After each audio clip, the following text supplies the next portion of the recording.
2025 के वित्त विधेयक पर अपने विचार रखने के लिए खड़ी हूँ। सरकार इस बजट को जन कल्याणकारी बता रही है, लेकिन क्या ये वास्तव में गरीबों, किसानों, श्रमिकों और मध्यम वर्ग के हितों की रक्षा करता है? क्या ये युवाओं को रोजगार देगा? क्या महंगाई में राहत देगा? लगातार हम पढ़ते आ रहे हैं कि भारत की जीडीपी पिछले 10 वर्षों में दोगुनी हो गई है और हम जापान और जर्मनी को पीछे छोड़ते हुए 27 तक दुनिया की तीसरी सबसे बड़ी अर्थव्यवस्था बनने के ओर अग्रसर है। लेकिन यह उपलब्धि तब फीकी पड़ जाती है जब हम प्रति व्यक्ति जीडीपी के आंकड़ों को देखते हैं, जिसमें भारत विश्व स्तर पर 100 से अधिक देशों से पीछे है।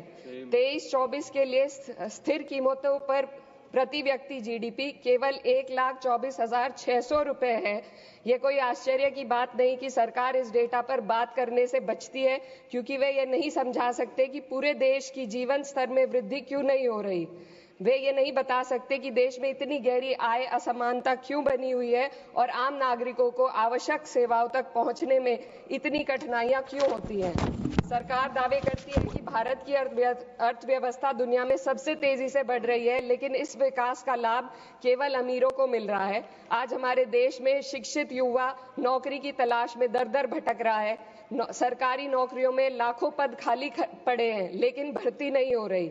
निजी क्षेत्र में भी नौकरियों की संख्या घटती जा रही है। उधर देश की शीर्ष 1% अमीरों के पास 40% से अधिक संपत्ति है, जबकि करोड़ों लोग 2 वक्त की रोटी के लिए संघर्ष कर रहे हैं। यह आर्थिक असमानता लगातार बढ़ रही है क्योंकि सरकार की नीतियां बड़े उद्योगपतियों को फायदा पहुंचाने के लिए बनाई जा रही है, जबकि गरीबों और मध्यम वर्ग को महंगाई और टैक्स के बोझ तले दाबा जा रहा है।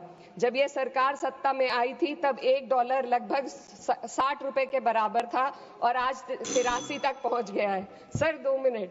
रुपए की इस गिरावट का सीधा असर आम जनता पर पड़ता है। इस सरकार की मौजूदा वित्तीय नीतियां पूरी तरीके से अमीरों के पक्ष में झुकी हुई है। भारत एक समाजवादी देश है जहां सरकार का कर्तव्य है कि शिक्षा, स्वास्थ्य, यातायात जैसी बुनियादी सुविधाओं का लाभ अपने नागरिकों को पहुंचाए और उन्हें समान अवसर और सुरक्षा दे। भारत के सरकारी स्कूलों और अस्पताल की हालात लगातार बद से बदतर होते जा रहे हैं। सर, बस किसानों पर अपनी बात रखना चाहती हूँ। हमारा देश तब तक सशक्त नहीं हो सकता जब तक हमारे किसानों को उनका हक नहीं मिलता। 2023-24 में भारत की 46% श्रमिक आबादी कृषि क्षेत्र में कार्यरत थी, फिर भी इस क्षेत्र को नजरअंदाज किया जा रहा है। सरकार किसानों की आय दुगनी करने का वादा करती है, लेकिन असलियत यह है कि खेती की लागत बढ़ रही है, जबकि किसानों की आमदनी स्थिर बनी हुई है। ट्रैक्टर और हार्वेस्टिंग मशीनों पर 12% जीएसटी में सर 1 मिनट सर, किसानों का मुद्दा है, बस 1 मिनट सर, खत्म कर लें। हार्वेस्टिंग मशीनों पर 12% जीएसटी से किसानों को परेशानी और बढ़ रही है।